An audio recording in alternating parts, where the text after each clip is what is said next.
Hello YouTube and welcome back to Sports Psychology Sunday.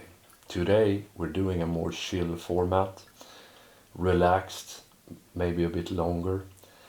Some people on this channel are like, why don't you make shorter videos to just get your point across? And I get that because sometimes you just want to get the knowledge and go. But, you know, if you're watching YouTube videos, then maybe um, you know, you can watch the YouTube videos. And this clip will also be great for listening to in the background. We're also trying to sit down today. So I'm sitting down. Today I wanted to talk to you about strength and how it is the most crucial element of life and performance. I talked about speed as a cornerstone of success and how it is the king of those four. But that is quite context specific, and even when it comes to success, there's this sort of underlying structure or foundation of potency that is required. And strength, if we just talk about it generally in life, is very, very much correlated to integrity, which is something that is extremely undervalued in today's society. But integrity basically means that you don't have to adapt to your surroundings or your opponents or to failures. If you think about it economically, economical integrity means that you don't have to sell your house if your investments fail. And that is strength, if you think about it a little bit symbolically. Some call it power, but I feel that is wrong. The power is the ability to change your surroundings. Strength is the ability to have yourself and your things the same no matter what. We talked about this in the strength video, what strength is, but maybe strength is just that and not the ability to change other things. But there's sort of an interaction between yourself and the world, and you can call it what you want, but we're going to call it strength. So having strength, whether that is mental strength, physical strength, or strength of character, is the boat that carries everything else. So if you have a big boat, you have the possibility for amazing performance in every life area. I have realized this over and over and over again. I remember actually watching an old video with Devon Lerat where he drew up these sort of key components of being a great supermatch arm wrestler. And he talked about endurance, explosivity, strategy, and strength, I do believe. Which is, in this manner, knowledge and adaptability would be strategy, speed would be explosivity, strength would be, strength. Yeah, it's basically sort of the same sort of trait model. Not exactly. This is a little bit better. It's a little bit more fleshed out. He later, after losing to, what's the guy? I keep losing names. The big Russian guy with the great left arm. just completely nuts that I don't remember his name. But they faced Left Arm 2017, I believe, and Devon lost. Because the guy was just too strong, so that everything else became irrelevant. Devon was probably better in every other context, but the strength gap made it so that those things never came into play. In powerlifting, it is very important to have excellent form, excellent technique. When I talked to Todd Hutchings about this, he theorized that powerlifters could probably learn their lifts so well that they would be completely automated. And at the time I was a little bit confused, because for some reason I had the idea that Todd was a previous powerlifter. So I was just nodding along instead of putting in my side of the coin as a former powerlifter and a powerlifting coach. And yes, when I was at my peak in bench press, you could put a coin on the sort of not a coin exactly, a snuff box on the weight stack. If you could find any sort of dent on the upside, you could put this, and I could lift so that it wouldn't fall over or roll over. Powerlifters, good ones, learn their lifts so well that they could do them perfectly while wasted, super drunk. On my old YouTube channel I did a video, I do believe it was called Having Fun with Cannonball, where we did a skit in the gym where it was sort of misloaded. We put too much weight on one side, and then we were actually quite drunk, and I lifted it off, and despite being so drunk that I was barely aware of my surroundings, I was like, damn, I actually gotta fake this. Because even though the bar was sort of misloaded with, I don't know, 30 pounds or 40 pounds extra on one side, I could have easily sort of made the adjustments and completed the lift. But then I went down and I was like, I tipped the bar over, and yeah, it was a funny skit. But no amount of skill can sort of compensate for a lack of strength. Powerlifters, if you're not strong in the lift, it doesn't matter how fast you are, it doesn't matter how much you know about powerlifting, it doesn't matter how perfect your lifting technique is, you will not perform. Obvious.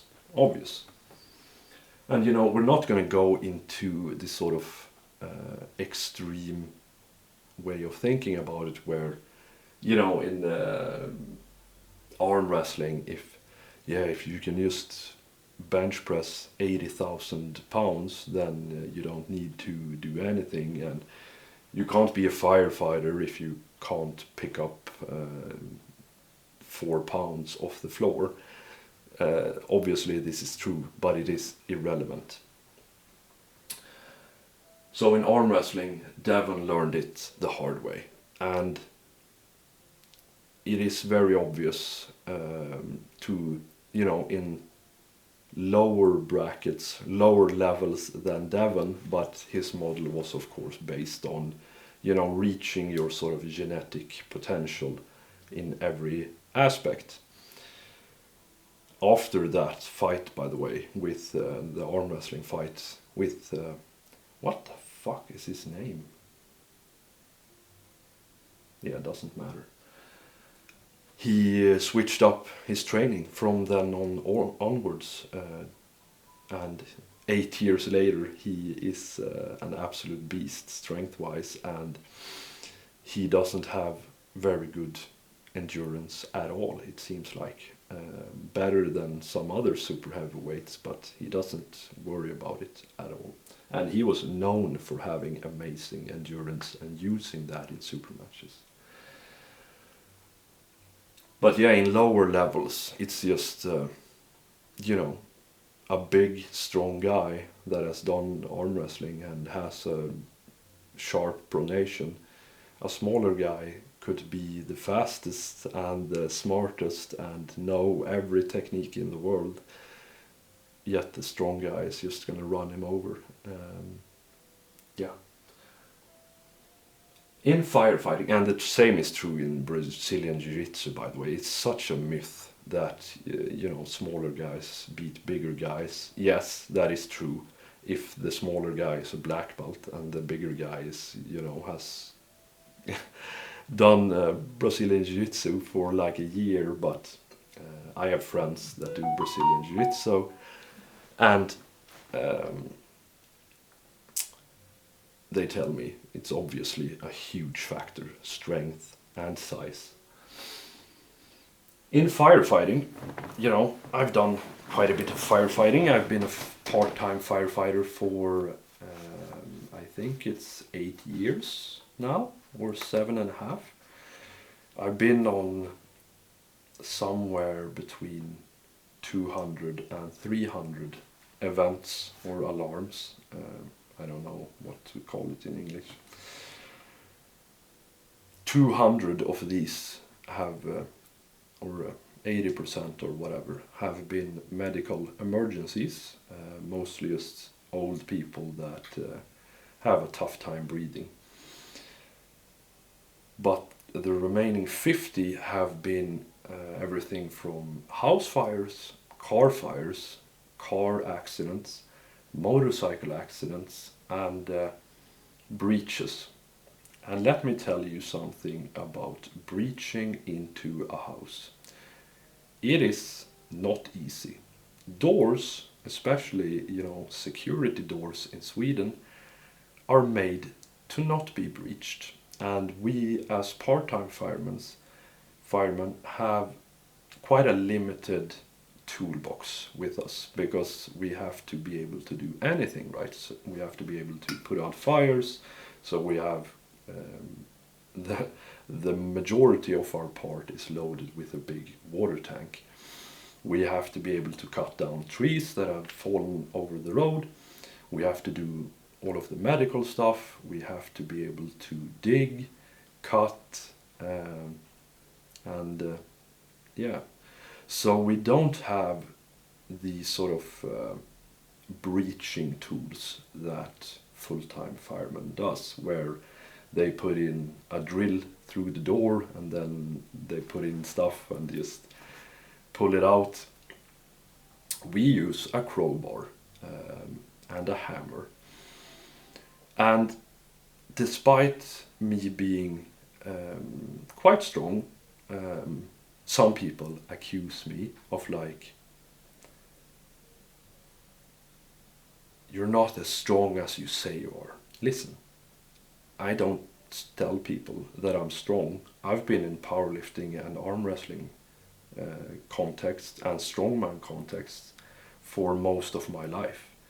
I know, how huge the levels are, but I've always done sort of physical labor. I've always worked out in ways for at least semi-functional strength. I can probably lift, cold, not warmed up. I could probably lift some random engine that weighs 220 pounds from the ground up chest height and put it on something else. So quite strong, not the strongest, obviously. Oh, I gotta change batteries. There we go. I actually had to charge the battery. Where was I? Firefighting. Right. So breaching doors, even as a strong guy, is a hell of a lot of work. It's very difficult, and I always find myself wishing that, man, I wish I was twice as strong. This would be so much easier. For the role as a fireman, part-time and full-time in Sweden, you have to do a physical test where you walk on a treadmill that has a very steep sort of incline in full gear for, I think it's 8 minutes. And this is absolutely brutal on your calves and on your thighs, and it's supposed to test your sort of cardiovascular ability. But here's the thing. The first time I did this, I failed because my calves would just burn out, and at that point I hadn't developed much grit. It is still not my strongest side compared to some people that I know, but I would say that I'm a 9 out of 10. And what I did was, because I could barely breathe, my cardio was not very good. And I realized that, well, the problem isn't really the cardio. The problem is that I lack calf strength.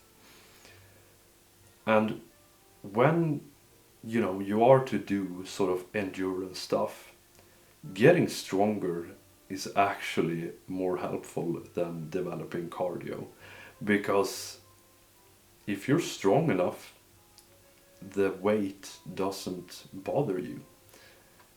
It's like with stress. If you're just strong in your sort of resilience, then you don't have to find ways of dealing with stress, because you don't get stressed.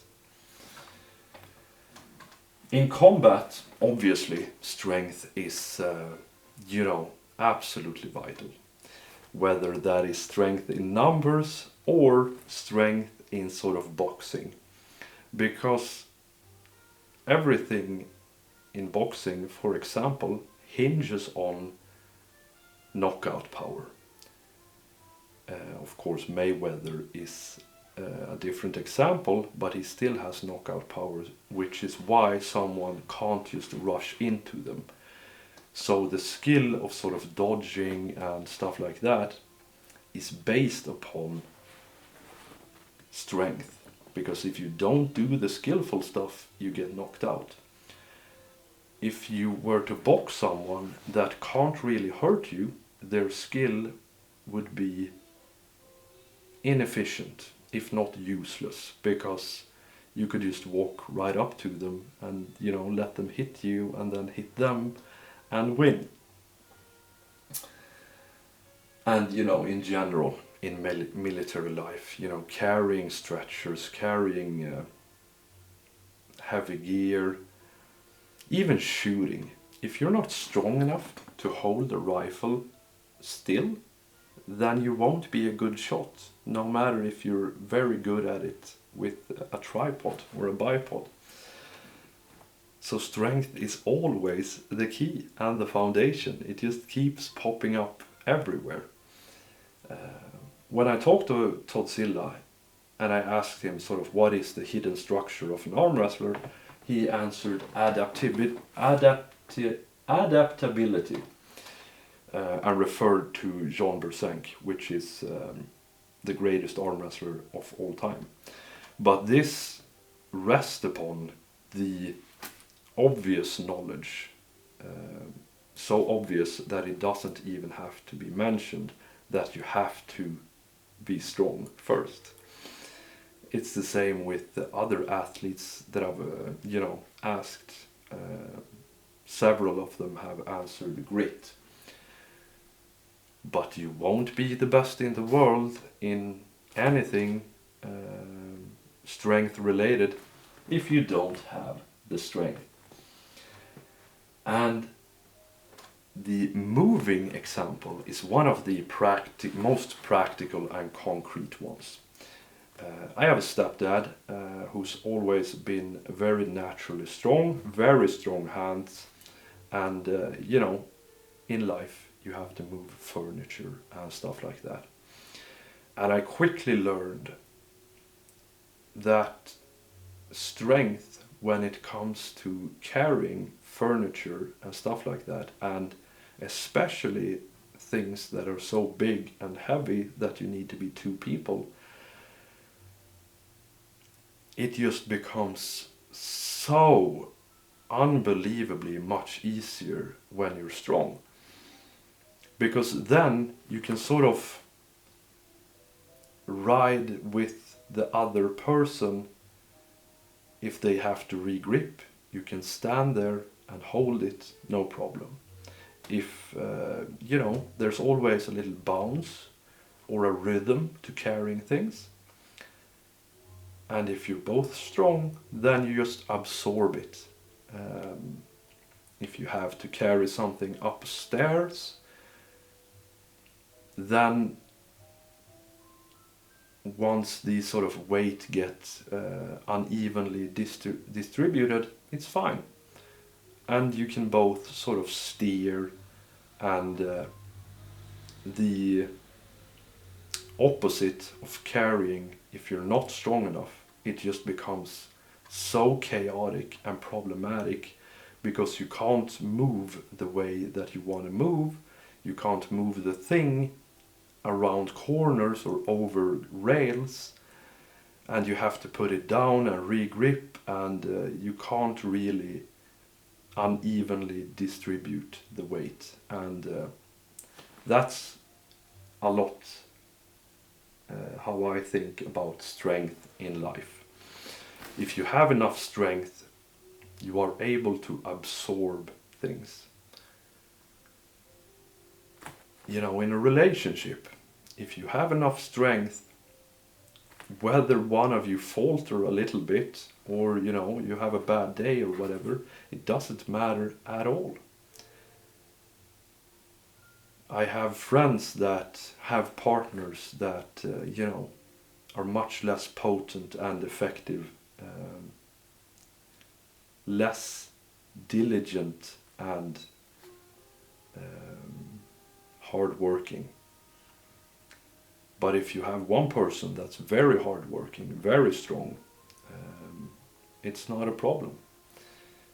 If you have two people, then you get this sort of abundance of strength that is makes for an amazing relationship. Anyway, that is all for today. Have a fantastic Sunday. I'm gonna go edit and study and clean and work out. That is my life, basically. Have a fantastic day.